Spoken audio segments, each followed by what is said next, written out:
Today, I'm sitting down with Carol Schroeder, the owner of Orange Tree Imports, and this is another rich conversation. You are in for a treat to learn from a retailer who has just celebrated 50 years in business, and to sustain 50 years in retail, you have to be doing some things right. And so Carol is pulling back the curtain and sharing with us those things.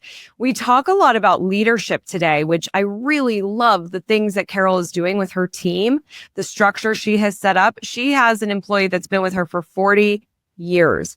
I mean, like, imagine having an employee with you for that long. It's tough nowadays. And I just feel like some of the tips that she shares are really great ideas to just get your team empowered and motivated and really feeling a part of your store. She's got a really cool management style that she does that I think a lot of us could find some really great success in implementing that into your store. And then, like I mentioned, loyalty. I mean, being in business for 50 years, we talk about how she sustains that customer group, how she gets them coming back, how she really connects with her customers. She's sharing a lot of the tactics and what she does. And like I said, pulling back the curtain, which is really fun when we can just be a fly on the wall and listen to a retailer who's successful, who has done it, who has weathered, like, man, you think of 50 years in retail, it really has changed significantly. And to still be here today, she's done a phenomenal job. And so I'm so excited for you to learn from Carol today. Before we dive in, here's a little bit more about my guest. Carol Orange Schroeder and her late husband established Orange Tree Imports, a gift and gourmet store managed as a participative democracy in 1975. Carol founded and still chairs the Monroe Street Merchants Association. Her book, Specialty Shop Retailing, was published by John Wiley in 1997 and is now in its fourth edition. Carol has spoken at trade shows across the US and Canada and has written over 750 weekly blogs for her fellow retailers, as well as 130 Savvy Store Solution columns for gifts and deck. Let's dive into this epic episode. So glad Carol's on the show. Here we go. Welcome to the show. I'm your host, Crystal Vilkaitis, the Wolf of Main Street, and this is Rooted in Retail. Carol, welcome to Rooted in Retail. I am thrilled you're here. Thank you, Crystal. Yes, we have known each other for a very long time. I feel like you were one of the very first retailers I met when I was at Snap Retail back in like 2010. We must have been at a market. Do you remember? Like, was it a market? I heard you speak about social media and Snap Media. I'd forgotten about Snap. That was quite the thing back then. I know, it really was. So that's when we first got introduced, and we have just stayed connected all these years. You are a very successful retailer and such a pillar in our industry. So I'm really excited to have you on the podcast today and have a conversation. Before we dive in, will you just take a couple minutes and share more about you and your retail journey? So my shop in Madison, Wisconsin celebrated its 50th anniversary last week, and that's kind of unusual under the same ownership. We are a gourmet and gift specialty shop on a neighborhood shopping street called Monroe Street, and we carry everything from toys to Cuisinart, so quite a wide range of merchandise in a fairly small space. We definitely fit the definition of mom and pop shop. Starting out all those years ago, my husband was in charge of the kitchenware part of the store, and I'm in charge of the other parts of the merchandising. Unfortunately, he passed away in late December, so I'm facing some of the succession planning challenges that many of us will eventually face. And I can't promise that I have any great answers for that, but it's certainly an issue that once you've been in business 50 years, you know that you're not going to be in business personally another 50, even if you start really young. Yeah, no kidding. Or like, robots really help us live longer also. I don't know. And I'm so sorry about your husband. I know that you guys were such a great team and building this store for 50 years, Carol. Congratulations. That is incredible. And I want to talk about that because you've been there in the same location as well this entire time and have just seen some really great success. So what do you think has contributed most to your store's staying power, even as the retail world around us has changed so dramatically? Well, you are right that it has changed enormously since 1975. And there were many years when we thought that Walmart was our biggest threat. And now it's like, oh, Walmart, that's nothing. Old Um, news. exactly, exactly. We were very fortunate to be able to buy our vintage building. It's 110 years old soon after we went into business. So that means that we haven't been subject to the whims of landlords and the increasingly high rents that are a real threat for many retailers. In 1986, we bought the store next door, both the business and the building, and connected the two. And that building is, I think, 130 years old. So it's really an old building with a lot of history behind it. Yeah. So buying the building certainly helped. The other thing that I think had a lot to do with our success was the diversity of merchandise. Right from the beginning, we carried home goods, we carried plants. That was big in the 70s. We had candles, we had toys. So when kitchenware, for instance, had a bit of a decline in interest, we had other things that could be, on the uptick. We rode the wave of Beanie Babies. We had a great deal of success with carrying knives for the local culinary program until they stopped buying them from us. So there have been a lot of ups and downs over the years, and we're in a good position to take advantage of whatever's happening in the industry. Yeah. Diversifying. I feel like we've been talking a little bit more about that lately with tariffs and kind of what is the strategy around that as well. And so you have seen that firsthand really work for your store and buying your building. I'm so glad you were able to buy your building. Like that's just such a benefit for retailers. That's for sure. And obviously it's not something someone should do first off. If you don't know you're going to stay in business, then buying a building, although real estate can be a good investment if you can afford it. But it's iffy. I mean, everything in retail is iffy. Even the diversity aspect, I see a lot of young retailers carrying a little bit of everything. And yes, they have diversity. They have a little bit of clothing. They have a few picture frames. They have some candles. But that means that people don't know what they are the go-to store for. If they're walking by, they can walk in and be inspired for something. But if you needed a blouse, for instance, you wouldn't go to a place that just had a few pieces of carefully curated clothing. So it's a different shopping style. It's much more impulse based. And we like to be a destination both for impulse and also some bread and butter items that people come in knowing that we will always have cookie cutters or garlic presses, that kind of thing that they can count on. Right. Yeah. You've got your staples, but then Exactly. you can have some variety there too. Awesome. Love it. That's so good. Now, having your store for 50 years, obviously there's some strong leadership there because I know that you've had an employee for 40 years. Is that right? That is amazing, Carol. Like any retailer listening to this right now is probably like 40 years. How do you keep an employee for 40 years? And I just feel like, your management style, which you described as participative democracy, for listeners who may not be familiar with that concept, can you explain what it means in a retail context and how it shaped your team and business over the years? It's been a really pivotal part of Orange Tree Import's success. We were fortunate to hear a professor from the University of Wisconsin Extension named Gar Stock speak about this concept, and it made a lot of sense. Basically, it means empowering your employees so that they are entrepreneurs. They have a stake in the business, not necessarily a financial stake, but they feel invested in the business. Garstock's idea was that you would also ask them what they would like to be paid. We didn't go that far. Unfortunately, one of the downsides of the retail business is that wages don't tend to be very high, and I wish that they could be higher, but we also need to stay in business. But we took to heart the idea of allowing our employees to have a lot of say in the business. And even though we are not employee owned, all major decisions are made internally, and they're allowed to look at our financials. And one of the key things is that we hire by consensus. So except during COVID, we have a personnel manager who, together usually with me, will interview the most likely candidates, and then we will bring them in for a staff interview. The staff comes in on a voluntary basis, but we get a big turnout because these are the people they're going to work with. And they meet with the candidates one at a time, and then they vote on who to hire. We did that once for a personnel manager, and there was a stalemate. The staff, it's like choosing the Pope. The smoke didn't go up. And we just said, we can't bring in a personnel manager in that the staff is completely divided on who to hire. So we started over again. Now, today's employment landscape is different. I have to say that at one point we might get 50 applications for a spot. Now, the reality of it is that often they end up hiring the only person they interview, but the candidate doesn't know that. And I mean, the staff does know, but we still go through the motions because we still want that potential employee to have the experience of answering questions from their peers, as being able to ask their peers questions. Very common one is, what do you like about working here? And that just warms my heart because then I get to hear my employees talk about how much they like their work, which is really, really lovely. Yeah. So that has been a major part of what we've done pretty consistently over the years, and was also one of the reasons that in 1997, I decided to write a book about what I've learned about retail, because it's not a concept I've come across anywhere else, frankly. No.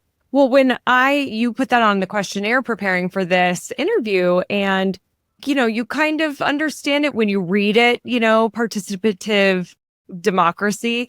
But I put it into AI and to learn a little bit about what that is. And I was like, man, that is really cool to have your team involved in that level and really feeling that ownership, because they're going to take it so much more seriously. And I just feel like there's not a lot of businesses that the team can vote on who is being employed, or the team can decide on these decisions together and really build something together. I think it's very special. I wanted to add one other aspect of it, Crystal, and that is that everybody on the staff, including the bookkeeper, is usually in charge of one area of the store.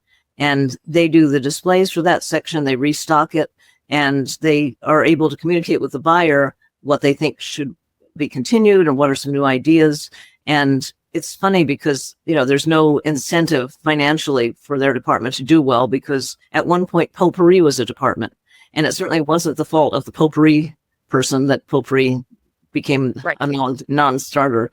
But they are so proud of their department and so territorial about people, touching something in their department or moving it around, or very proud of it when their department does very well. And so that's really fun to see. But the downside of that is that you have to give them ownership of it. So you have to say, you're going to make mistakes. I make mistakes. So, if you're going to be doing the displays for this area, you might not do it the way I would do it. And often, well, or at least in some cases, they become the buyer for that area. And we all know that buyers make mistakes. And fortunately, unlike bakers, we don't have to eat them. We can just put them on sale. But you have to allow your buyers to make mistakes with your money. So that's part of it. But they also have successes. And in my case, because I've been at it so long, it really benefits me to have employees with a younger perspective, or a variety of perspectives. So that is definitely a plus. Yeah. Oh, it's a plus. Well, and that's the thing. You take some of those risks, but I think that when you are putting that, you're empowering the team and that ownership, they almost want to give that back to you, like that level of respect and trust that you have for me, I want to give back to you. And then when they can see their department, to your point of it succeeding and they're proud of it, how often in a retail space outside of sales are you really being rewarded for like, hey, you've really crushed it this time because you sold a lot, but outside of like, hey, your specific ownership of your displays, your products, your department has really been crushing it, or I heard feedback, or we've gotten a lot of pictures and posted on the gram of these displays, like that's got to be so rewarding for them. I love that. And I would say that very few stores even compliment staff on sales, because in most stores there's a cashier, but there's not much salesmanship in most stores. So you get very little positive feedback. And as a store owner and boss, it's a constant struggle to get positive feedback. And I know I fail at it. You can't always be doing your own work and also making sure that other people feel appreciated. But one of the things that we've done almost from the start is we have a way to go slip.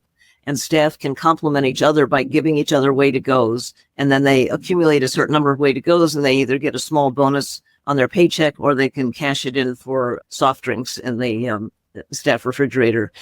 But it's mostly that people say, oh, I'm going to give you a way to go for that. Every so often, one of them says to me, you deserve a way to go, even though you speaking of the program. So I love the fact that they recognize each other and that they pay attention to what each person is contributing to the whole. And another reason for our longevity among our employees is that we have a stable schedule, so that they know from week to week and month to month what their income will be, and also what they need to plan around in terms of childcare or dog care or classes. And there is the flexibility because other people will cover shifts for them. But many, especially larger stores, just plug people in as they need them, and they don't have that predictable schedule that makes it feasible to be a retail employee. I think that's huge. Being able to really plan and have your life and know when I'm on, when I'm not. And I know sometimes retail can be really fluid. So that's such a perk. I have huge news. The Independent Retailers Association is live. We are so excited to announce that this online community is here to support independent retailers. We believe that it is the independent era. This is your time to shine. You have so many advantages to stand out, to grow customer experience, to get found online, to be a modern retailer that is relevant to today's consumer. And we want to help aid you in all of that, which you'll find on the Independent Retailers Association. Now, we call it INDERA, short for Independent Era. This is your era, and we're here to just amplify that with you and with all the other independent retailers who are inside of our community.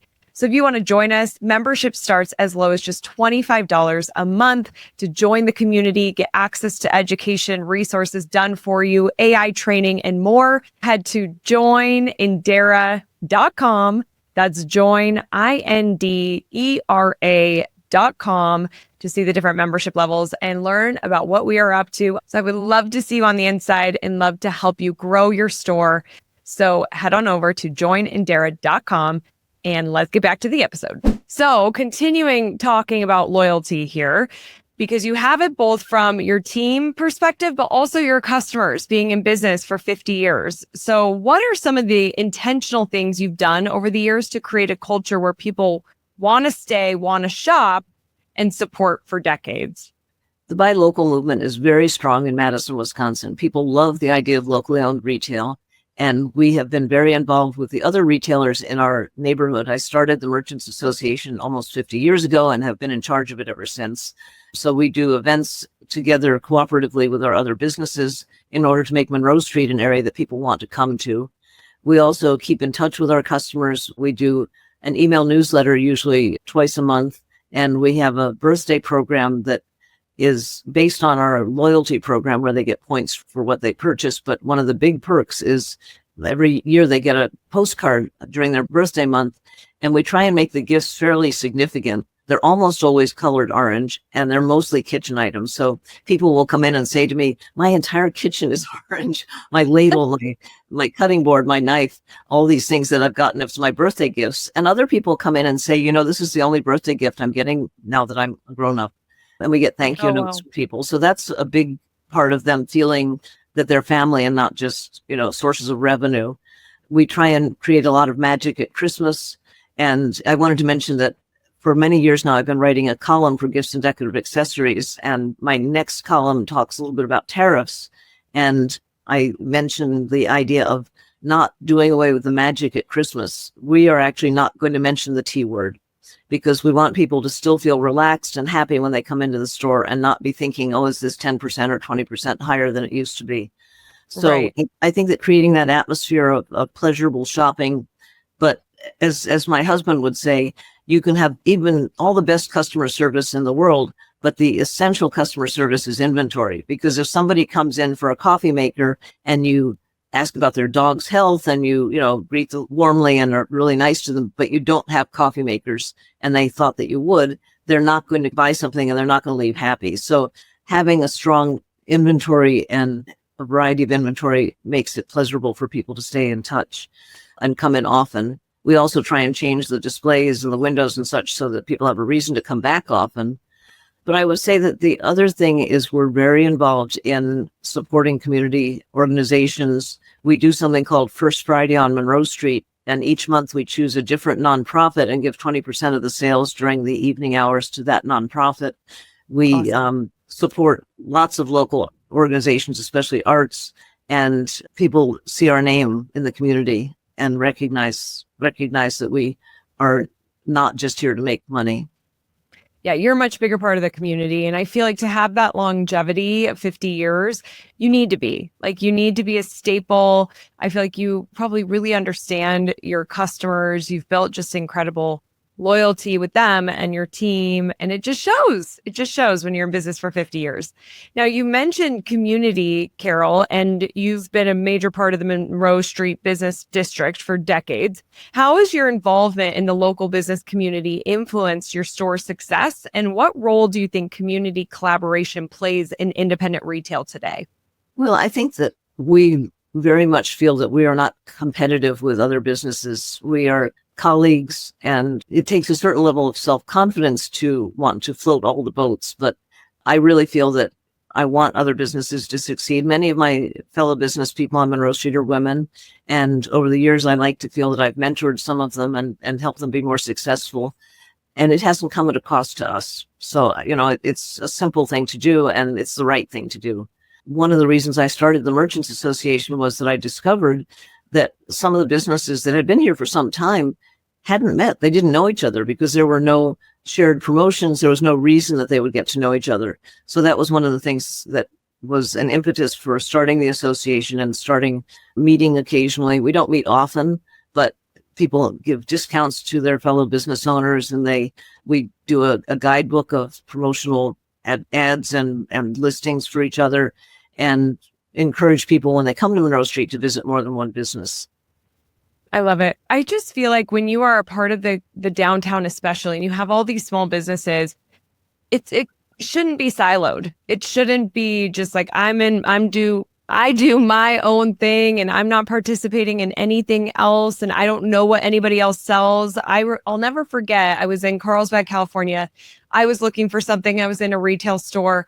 They didn't have it, but they're like, just up the street is another retailer, and I think that they'll have a better selection for what you're looking for.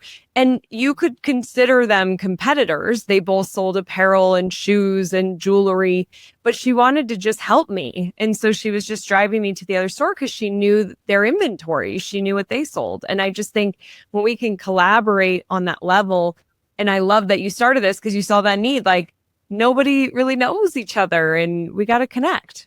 We actually have a list by the phone of other businesses in town that sell kitchenware, so we can send people, Oh, of course, now, if somebody can't find it from us, they're much more likely to go to Amazon. So I mentioned Walmart before. Amazon has been so much more of a threat in every single way than Walmart ever was. And we intentionally did not want to be an online business. So the only thing you could buy on Orange Tree Import's website up until 2020 was my book and gift cards. And that changed very suddenly when COVID hit and we had to do curbside pickup. So we spent months sort of frantically putting things on the website. We were fortunate there's an alley behind the store, so we were able to do curbside pickup, whereas some businesses just didn't have an opportunity for that. And our customers were so incredibly supportive of us and made what I would consider in some cases just sympathy orders, we'll order something to keep them going. And right. So that's been a challenge now because we've built this website, but we don't really want to spend the time maintaining it because we're not selling. The only thing we're doing is BOPIS, which is buy online, pick up in store. And very few people take advantage of that. But we like to think that they browse the website and get an idea of what we sell and then come in. So Right. It still serves a purpose. So we don't want to take it down. But as you know, there are never enough hours in the day. So it's hard to make sure that everything that's there is in stock and that the prices are all current. No kidding. I know a lot of retailers struggle with that, especially with COVID, because a lot of people did go online at that point. And then when we got back to normal and people were coming back in the store, I view an e-commerce store almost like a second location. Like you have to really stay on top of it and make sure you're marketing it too, if that's going to be a channel for you. Like if you want to sell through online, it's work. You've got to build that traffic and really keep everything up to date. You're taking photos and it's really hard to balance the two. But I do think it's nice that you have this online place for people, like you said, a lookbook almost, Yes. where they can get a nice variety, a nice idea of the variety and then come in and see it. And one reason we didn't want to continue selling online, we never sold online and shipped, but we carry such a range of merchandise that if we were going to box and ship things, we would have to figure out the shipping costs for everything and have the right carton and a big shipping and fulfillment center ready to process orders. And that just wasn't the business that interested us. We really loved the human contact of having customers come in and get excited about products And you don't have any of that with an online business. Very true. And if there's anyone listening to this, because I have had these in-person conversations of feeling like I have this e-commerce, but I don't think this is the business I want to do in person, then listen to that. That's okay. Like, I think that some retailers feel really like I have to be online. I have to sell online. You don't. Work your local audience, connect with these different local groups, start one if there's not a local group like you did, Carol, right? They just got to get out there more. And also starting a buy local group. I mean, the one in Madison is one of the oldest and is really strong, but that message is so important to let customers know that it makes a difference where they shop. But I agree with you that selling online is a whole different business, because how do you attract your customers? And, can you compete on free shipping? That's huge. I just sent a little gift to my grandchildren in New York, and it was $16 in postage. It was maybe a 2-pound package. So obviously I can't compete with Amazon or other retailers who are going to be able to offer those shipping options. No. Yeah, that's tough. And to your point too, it's like a whole nother animal. If you're looking at warehousing or storing or, fulfillment, it's just, and for some people, I'm not saying like this is a terrible idea for all people, just giving people the permission. If that's not what you want to do, don't feel that pressure. You can focus in person. When the internet first started, Phyllis Swede was the editor of Gifts and Decorative Accessories, so it was quite a while ago. And she said, the exciting thing about the internet is that all stores are the same size on the computer screen. What turned out to be way not true, that if you're on a website that you can put $1 million into or several $1 million, the technology, the visuals, the fulfillment is going to be fantastic. And it's really hard for a local shop to compete on any of those. So true. Well, and that's where I think the experience comes into play. We talk a lot about experience here on the show. Do you do a lot of events in store, Carol? I know you said the first Friday. Are you doing other things too? We do. We are part of the Merchants Association. So we have a summer sidewalk sale. We have the Monroe Street Festival. We do Make Music Madison. We have a number of events that are community-wide. And Orange Tree Imports has a cooking school. And we don't promote that really heavily because it's upstairs, so it's not accessible. And our classes can only fit 8 to 10 students, so they tend to sell out pretty quickly. But one of the nice things about being a gift shop owner or a specialty shop owner is that you don't have to go to a big hierarchy and vet an idea. So before we did this interview, I sent out an email to my customers.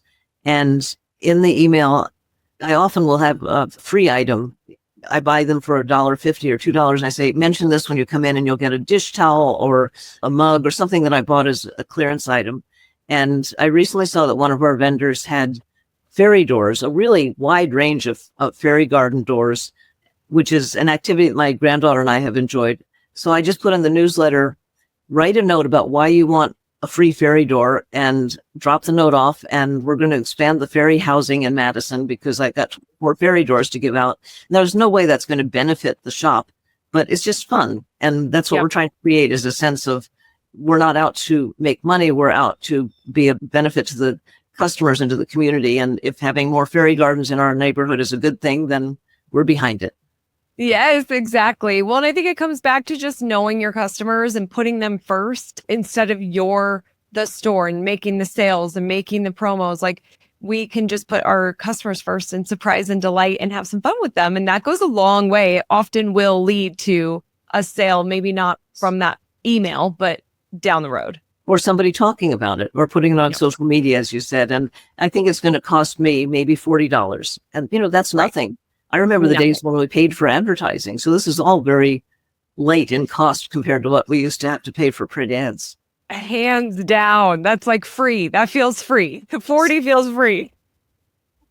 So good. Okay, so Carol, what is one of the biggest challenges that you faced as a retailer, and how did you adapt or evolve through it? Well, certainly Amazon has taken away part of our market that we'll never get back. So I don't know if we will reach our highest sales level, but I try and think of the fact that higher sales doesn't necessarily mean more profitability, that smaller, it can be more beautiful and more manageable. So that's part of it. Another challenge is, of course, the availability of employees for retail stores. So we have scheduled a little bit later. We have an employee shift in the middle of the day. when we tend to be busier, instead of 4 people in the morning and 4 in the afternoon, we're not open evenings, which we used to be before COVID, and we seem to be getting along okay without that. So we have a lot of flexibility. We can actually make decisions and change in a day or an hour if we need to. And that's been really a good thing. And that has also helped with when Dean was sick, it would have sudden periods where we just weren't in the store. And the staff was willing to pick up the slack and adapt to that new situation, which I'm really grateful for. Yeah. It's nice when you've got such a solid team who you've invested in and they're invested in the store to really support you. And then also to your point, like bigger isn't always better. It doesn't mean that you are going to be more profitable. You could try on different things and see how it really makes sense for your store. I'm glad that you had that ability to do it. Awesome. What if 3 days could change the way you lead your store forever? On October 6th, 7th, and 8th, we're gathering at Disney World. Yes, Disney World, for something rare, powerful, and intimate. And I hope you can join us.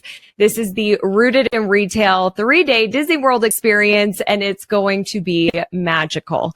This isn't just a business event. It's a masterclass in wonder-fueled leadership, a deep dive into the systems, stories, and service standards that makes Disney, Disney, and how you can take that same magic and infuse it into every corner of your store. Here's what makes this so special. You get to step behind the curtain of the most beloved brand in the world and learn how to lead, serve, and create moments that matter, not just transactions. You get to rediscover wonder as a strategy, because the best retailers don't just sell, they stir emotion, build belonging, and design unforgettable experiences. You get to leave with a spark, a new standard, a clearer vision, and a fire in your belly that says, let's build something legendary. This is about transformation, no tips, not more to-dos, but a return to what really matters in your store and letting that lead. Tickets are extremely limited. This is a high-touch, intimate event. If you feel pulled to join us, trust that pull. This is so special, and I cannot wait to do this with our group of retailers. The tickets include 3 nights hotel, park tickets to Magic Kingdom and Epcot, most of your food, special experiences, the education and frameworks, coaching calls after the experience, and more. So head to rootedinretail.com/Disney. That's rootedinretail.com/Disney to learn more and secure your ticket.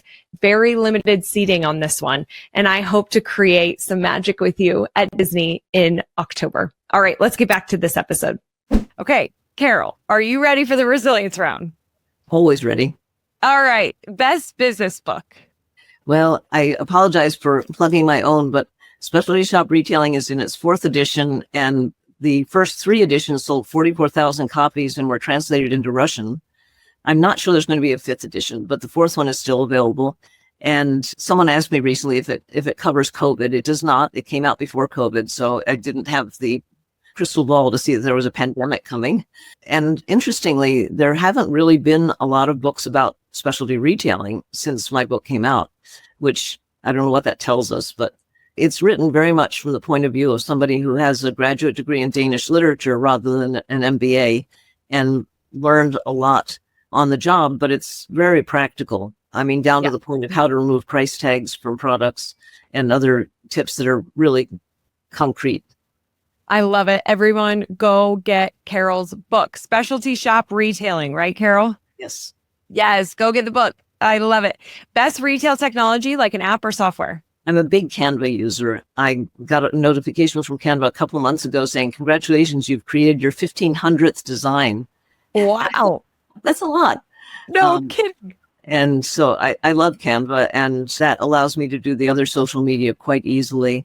We use Constant Contact, and I think one of the most important things is that we have a template in Constant Contact, so I'm able to use the same size graphics that I create in Canva and then plug them in. It still takes me a while to do a newsletter because you have to gather the information and you have to proof it really carefully, but it looks a whole lot better than it would otherwise, and I'm not reinventing it every time.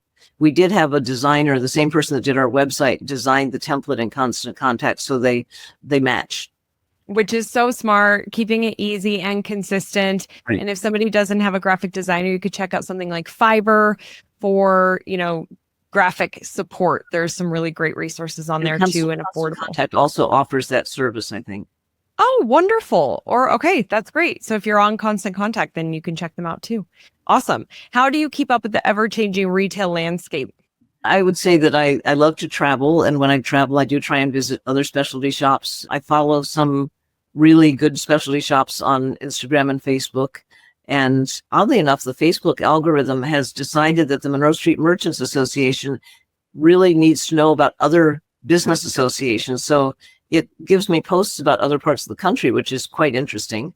Obviously, trade magazines. I'm a big fan of Gifts and Deck, having written for them now my 132nd column. Wow. And talking to other retailers, going to trade shows. I encourage people when they go to trade shows to chat with people, if at all possible. I know that you have some new opportunities coming up for people to get to know each other, which I think is fantastic. Yeah, thanks. And you mentioned you did an article about Indera, which was very sweet of you to cover that. And we do. And man, great resources that you just mentioned.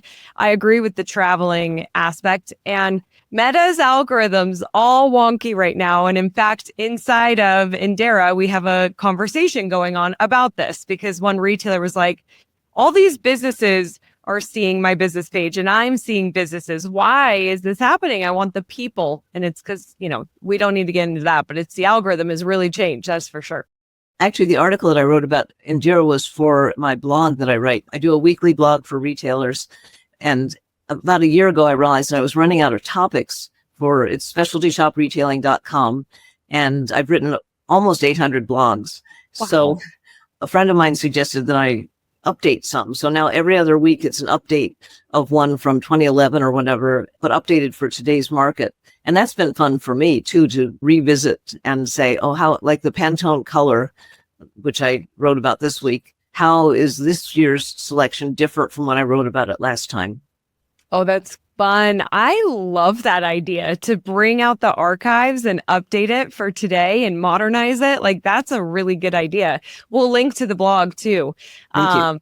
I love it. That's awesome. Now, Carol, if you had to start your business all over again, what's something you'd do different? I started my business 50 years ago when there were not POS systems. And so today, obviously, I would have a POS system. We do not. It's a bit of a scandal in the industry because it's really it's a bit hard to retrofit your business with. I mean, we have thousands and thousands of SKUs. So to retrofit would take us so much time. And I always say that if you only have one location and you need to know how many teddy bears you have, you can go count them. So I don't need that much data necessarily, but that obviously would be one big difference. And I think delegation is really important. I don't know if we did that in the beginning because that was so long ago. But letting people do things and counting on them to do it and not trying to do everything yourself. I think it's so important, especially for the business owner, not to be so invested in the business that they don't have a life outside it.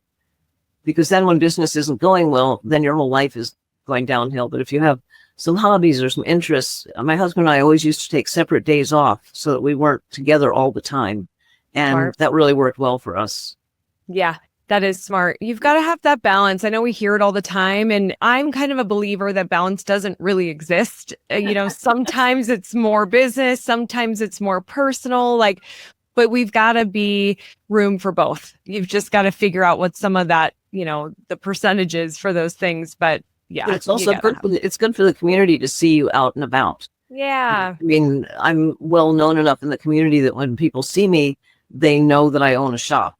So it doesn't hurt the shop for people to see me at the symphony concert or something because they think, oh, this is something that you value and you support. And therefore, if I also value and support the symphony, I should not necessarily order that Henkel Snipe from Amazon. Exactly. I should come in and see what you have versus going online. Totally. It's so true. It's such an opportunity. Carol, what do you think the future of independent retail looks like? I'm encouraged by the new surge in bookstores, because people come to a specialty shop for the same reason they come to a bookstore, in order to browse. And it's really hard to browse on Amazon. You can search, but it's not the same as browsing. So I think that, offering that serendipity, that pleasurable experience, It really comes down to being not just an enjoyable experience, but an efficient transaction so that people don't regret having decided to come shop in person. So you need to have the merchandise on hand. You need to have procedures that are customer friendly. You need to have sales staff that will greet people and check them out quickly. We have a policy where if they're at Christmas, there's sometimes a line to check out. So I'll grab a handful of chocolate coins and I'll go down the line and say, thank you for waiting, and give them a chocolate coin. We reward people for bringing their own bag, if they bring a recyclable shopping bag.